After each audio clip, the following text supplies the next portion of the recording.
Dear students, now we are going to discuss about the lesson on disaster management.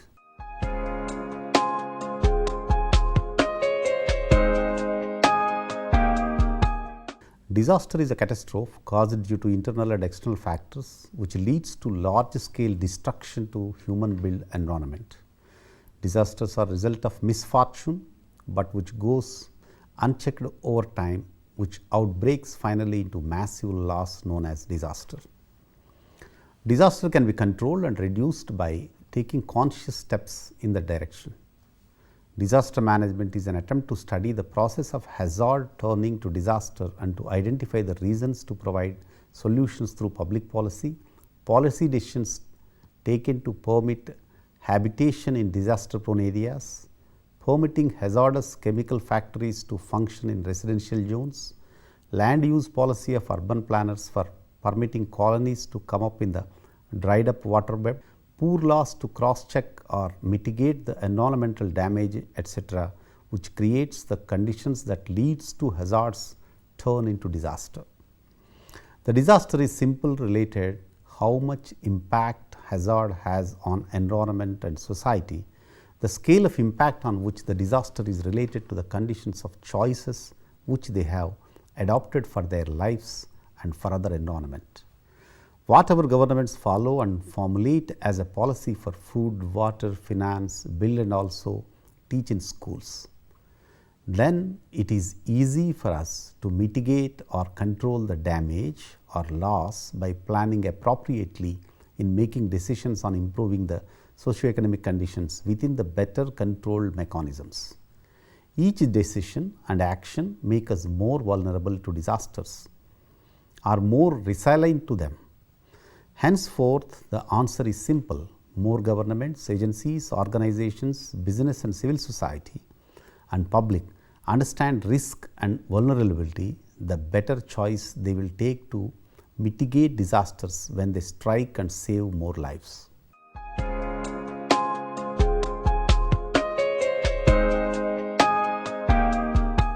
The widely accepted classification system used by the Disaster Information Management System of Dissemination classifies disasters arising from natural hazards into 5 major categories.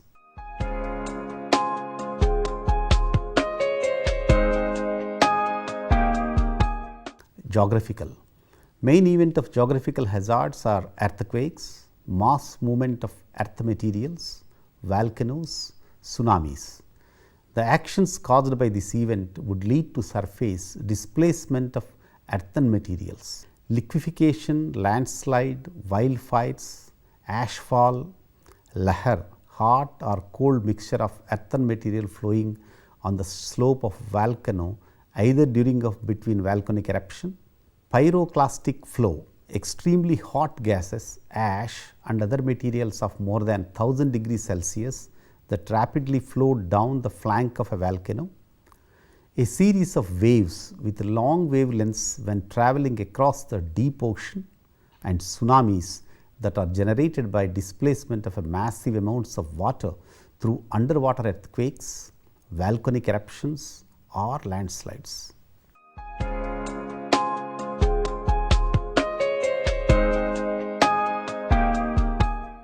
Hydrological. Main events of hydrological hazards are floods, landslides and wave actions. The actions lead to avalanche of snow or debris, coastal floods or erosions, expensive soil, earthen material particularly clays that upon wetting, freezing or drying will alternately expand or contract, causing damage to foundations of building and other structures. Shrinkage is generally referred to as desiccation, flash floods, ice jam floods, the accumulation of floating ice restricting or blocking a river's flow and drainage, rogue waves, an unusual single crest of an ocean wave far out at sea that is much higher and are steeper than other waves in the prevailing swell system. Ski, a standing wave of water in a large semi or fully enclosed body of water lakes or bays created by strong winds or a large barometric pressure gradient. Sinkhole, collapse of the land surface due to the dissolving of the subsurface rocks such as limestone or carbonate rock by water.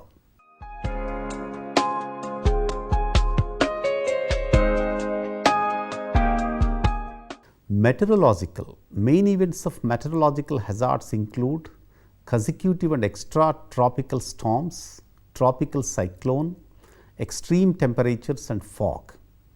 The action leads to cold wave, frost or a freezing climate. Derico, widespread and usually fast moving windstorms associated with the convective storm. Hailstorm, solid precipitation in the form of irregular pellets or balls of ice more than 5 mm in diameter. Torrential rains, lightning, sand, dust storm, snow, heat waves, storm surge, an abnormal rise in sea level generated by a tropical cyclone or other intense storms, winds and winter storm.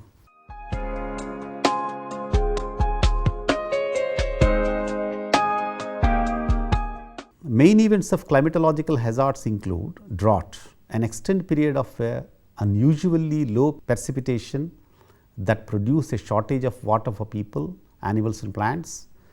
Drought is different from most other hazards in that way develops slowly, sometimes even over years, and its onset is generally difficult to detect. Drought is not solely a physical phenomenon because its impacts can be aggravated by human activities and water supply demands. Glacial lake outburst, a flood that occurs when a water dammed by a glacier or a moraine is suddenly released. Glacial lakes can be at the front of the glacier, marginal lake, or below the ice sheet, subglacial lake. Subsidence refers to the sinking of the ground due to groundwater removal, mining, dissolution of limestone, and wildfire actions lead to land fires and forest fires.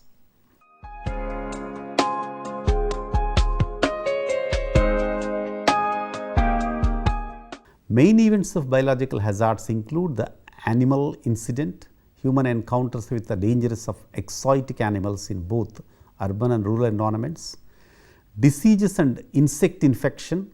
This action leads to bacterial and unusual increase in the number of incidents caused by the exposure of bacteria either through skin contact, ingestion or inhalation.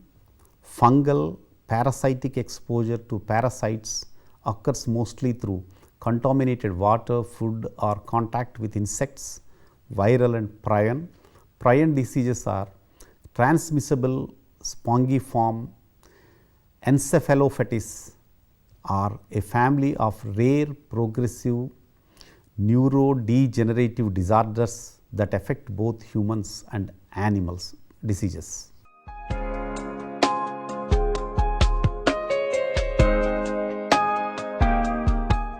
Stages of disaster recognized in India. According to the High Powered Committee on Disaster Management of 2001, based on the vulnerability and risk involved in the disaster and the approach of the authorities in tackling the situation, the level of disaster have been categorized into 3 stages. L1, the level of disaster that can be managed within the capabilities and resources at the district level. L2, the disaster situations that require assistance and active mobilization of the resources at the state level. L3, a catastrophic situation or a very large scale disaster that is beyond the state and district authorities. Apart from L0, the period of normalcy, but nowhere these stages are mentioned in the DM Act of 2005. With this, the nation cannot announce any disaster as national calamity. Recent Kerala floods have been announced as an L3 stage, in which Member of Parliament can spend 1 crore rupees from its MP led funds. Over 700,000 people have lost their lives, over 1.4 million have been injured and approximately 23 million have been made homeless as a result of disasters. Overall, more than 1.5 billion people have been affected by disasters in various ways, with women, children and people in vulnerable situations disproportionately affected. The total economic loss was more than $1.3 trillion. Since 1980, 1.6 billion people have been killed in disasters, and the global average annual loss is estimated to increase up to $415 billion by 2030. In the context of human vulnerability to disasters, the economically and socially weaker segments of the population are the ones that are most seriously affected.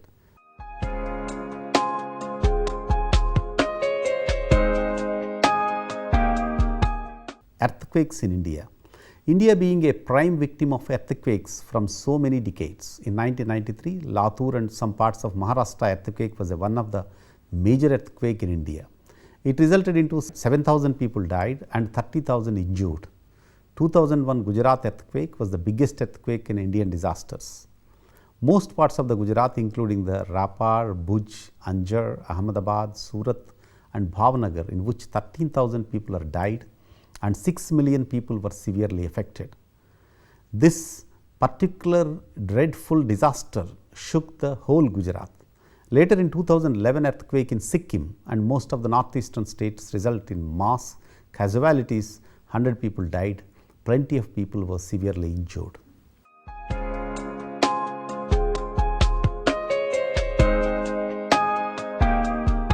Floods in India. India's vulnerability is very high when it comes to disasters like floods and landslides. As per the NDMA, that is National Disaster Management Authority's official data statistics, July 2005 Maharashtra floods were the biggest tragedy in which 1100 people were died, 167 injured and around 50 people went missing.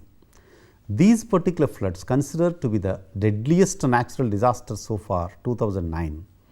Andhra Pradesh Krishna floods, 300 people died and many badly injured. 2012-13 Uttarakhand and Himachal Pradesh floods and landslides in Uttarkasi, Rudraprayag and Bageshwar hit with floods, landslides. Nearly more than 5,000 people were died and many injured and went missing. This particular natural disaster was an alarm for the Indian disaster response mechanism to fight and face against such big disasters in future. 2013 Andhra Pradesh floods resulted more than 50 fatalities and plenty went missing. In September 2014, Andhra Pradesh and Odisha witnessed a cyclone called Hudhud, in which many people were died. Latest one being the Kerala floods 2018, highest recorded precipitation in century, which has affected entire state and some parts of Karnataka bordering districts. Initial estimation of human loss is calculated around 445 people and 2 million flood victims.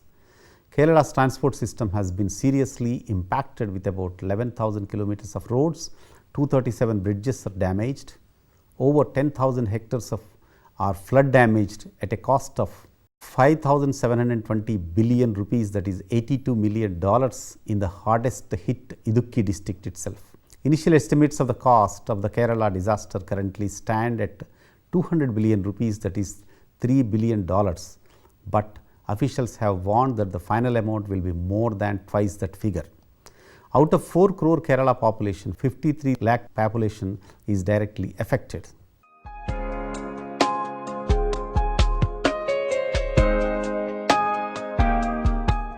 Decision-making bodies and institutions at national level. Cabinet Committee on Security, that is why called CCS, is the apex political decision-making body on disaster management, which comprises of Prime Minister and his core team of Home, Finance, Defence and External Affairs Ministers. Vital role of this body includes reviewing, evaluation and overseeing the risk of CBRN emergencies and disasters with security implications. National Crisis Management Committee, NCMC, is the highest administrative decision-making body, consists of Cabinet Secretary as its chairman and other secretaries of departments and other institutions connected to national disaster. Vital role is to oversee the command, control and coordination of the disaster response, to give the directions to the crisis management group and specific actions to face crisis situations. National Disaster Management Authority, NDMA, is the establishment of Government of India in 2005 by an Act of DM 2005 chaired by the Prime Minister with the 9 members appointed by him. Major task of the authority is related to the laying down and approving the policies, plans, guidelines for the disaster management, which need to be followed by the different central ministries, departments and the state governments, coordinate their application and implementation throughout the country.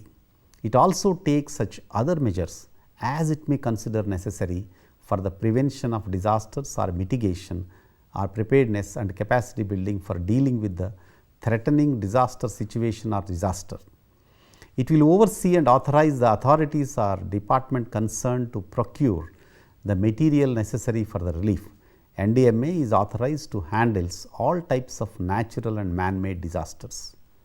Natural Disaster Management Institute and National Disaster Response Force works within the guidelines and directives set by NDMA. National Executive Committee (NEC) is the executing agency at the national level, consists of Home Secretary as its chairman and Agriculture, Atomic Energy, Defence, Drinking Water and Sanitation, Environment, Forest and Climate Change, Finance, Expenditure, Health and Family Welfare, Power, Rural Development, Science and Technology, Space, Telecommunications, Urban Development, Water Resources, River Development and Ganga Rejuvenation, the Chief of the Integrated Defence Staff, the Chiefs of Staff Committee as its members. Important role of NEC is to assist NDMA in discharging its functions, coordinating and monitoring the implementation of National Disaster Management Plan. Monitor the departmental disaster management plans. It can direct to departments to deploy any men or procure any material and resources for the purpose of response and relief activities conducted by NDMA or SDMA. Direct and coordinate with the agencies, departments and state governments with regard to the measures taken in response to the event of any threatening disaster situation. It coordinates with the armed forces, the National Disaster Response Force (NDRF), civil defense volunteers, home guards and fire services, Indian Meteorological Department and specialized scientific institutions to aid the state authorities at the time of disaster. National Disaster Response Force are the specially trained force headed by a Director General structured for rapid deployment. In return, they assist the state government or district authorities at the time of disaster or for the rebuilding of the disaster stricken area. They are under the general supervision and mandated under the guidelines of NDMA. They are trained and equipped in the handling the serious threatening disaster situations. The NDRF unit will train the stakeholder in the respective locations identified by the state government. National Institute for Disaster Management is constituted by an Act of Parliament under the provision of DM Act 2005 to cater the capacity developmental activities of disaster management in India and the region, and consists of Union Home Minister, Vice Chairman NDMA, members including secretaries of various nodal ministries and departments of Government of India and state governments and heads of national level scientific research and technical organization, besides eminent scholars, scientists and practitioners. NIDM has been assigned the responsibility for the development of human resource, capacity building, training, research, documentation, create awareness and assist in policy formulation in the field of disaster management within the broader policies and guidelines laid by NDMA. It provides technical support to the state governments through the disaster management centers in the administrative training institutes of the states and union territories.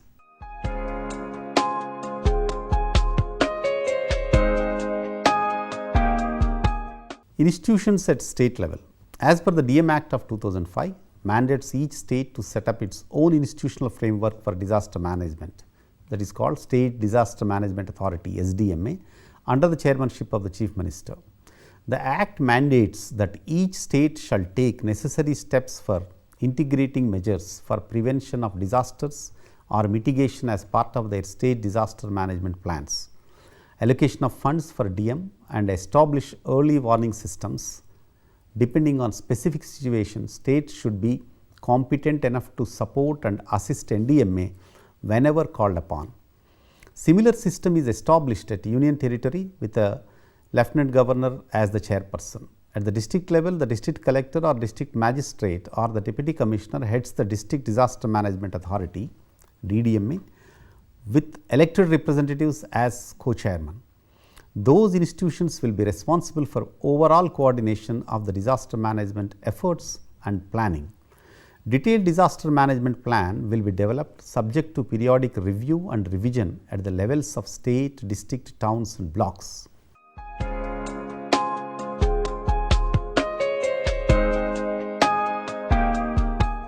Disaster management cycle. Disaster management purposes is to minimize or mitigate the possible damages from hazards, provide and equip and suitable assistance to victims of disaster and achieve quick and effective recovery. The disaster management cycle explains the flow in which governments, non-governmental and private establishments formulate roadmap to decrease or avoid the impact of disaster, react during and immediately following a disaster, and take constructive and effective measures to recover in shortest possible time after a disaster. Possible actions at all stages in the cycle lead to well prepared establishment in early warnings, reduced vulnerability or the prevention of disasters during the next repetition of the cycle. The complete disaster management cycle includes the shaping of public policies and plans that either modify the causes of disasters or mitigate their effects of people, property and infrastructure. The mitigation and the preparedness phases occur as disaster management improvements are made in advance of a disaster event. Developmental considerations play a key role in contributing to the mitigation and preparedness of a community to effectively confront a disaster. As a disaster occurs, disaster management actors become involved in the immediate response and long-term recovery phases with the help of humanitarian responders. The 4 disaster management phases illustrated here do not always or even generally occur in isolation or in this precise order. Often phases of the cycle overlap and the length of each phase greatly depends on the severity of the disaster. Mitigation, minimizing or mitigating the outcome of the disaster. Examples: building codes and early warning systems, vulnerability analysis, public education, appropriate and adequate policies. Preparedness, equipped planning to respond to disaster.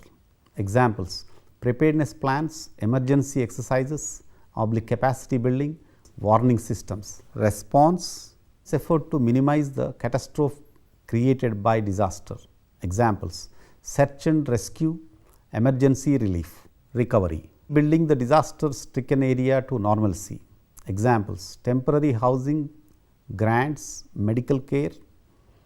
Understanding risk, thematic area of action focus on the Sendai framework priority in understanding risk, which focus on observation and forecasting.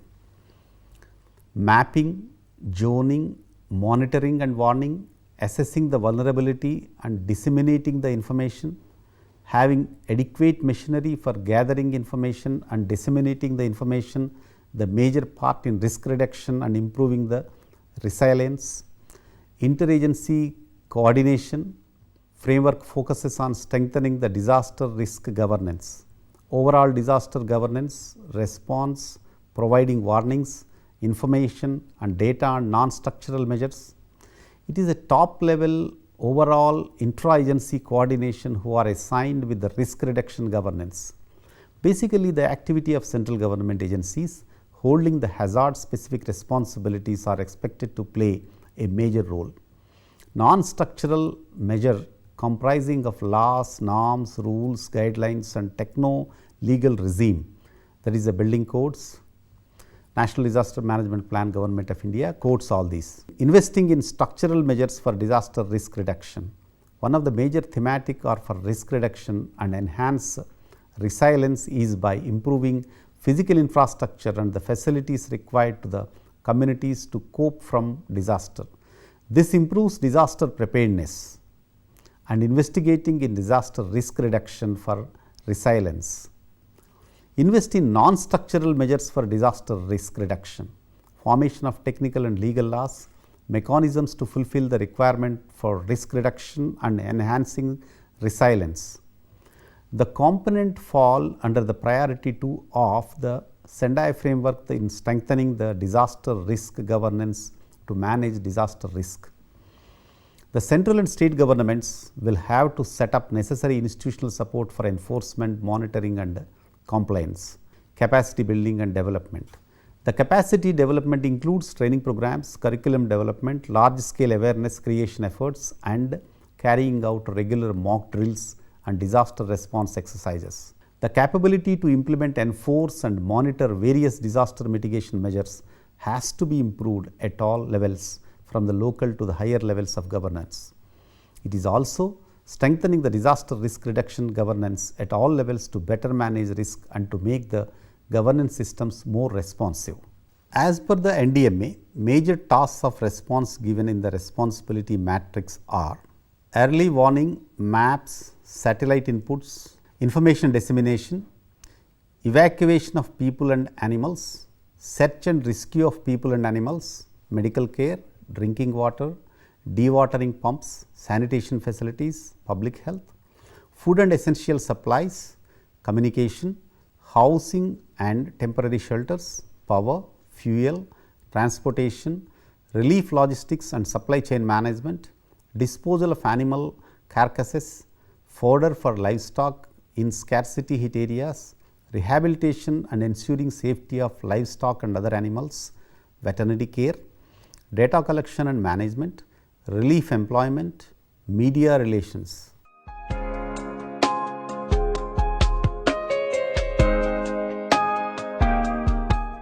In recent times, now in India, there has been a paradigm shift in mitigating and proactively preventing the disasters. Magnitude of the disasters post 2004 tsunami to latest Kerala episode is a lesson to what extent we should be prepared to mitigate or strengthen the pre and post procedural activities by amending, enacting legislatures for safety from hazards. Regular mock exercise or drills will keep the risk reduction personnel active in tackling any kind of situation and hazard will throw to humankind. Mandatory awareness programs to be incorporated to all organizations, communities, institutions, particularly focusing on vulnerable sections. Legislations with regard to periodical inspections of public and private establishments such as vulnerable buildings, schools, hospitals, apartments, water tanks, nuclear facilities and industries etc., incorporating laws and bylaws for the safety of precautions to be taken at the time of building new establishments and dosing or re-strengthening, rebuilding vulnerable buildings. States are supposed to strengthen the district units with regular coordination with fixed allocation of reserve funds. All measures combined can make a safer and secure place for humankind to establish and grow. Understanding disaster risk not make us sensitive to the hazard, our exposure and vulnerability, but also build society's capacity to protect itself from disasters.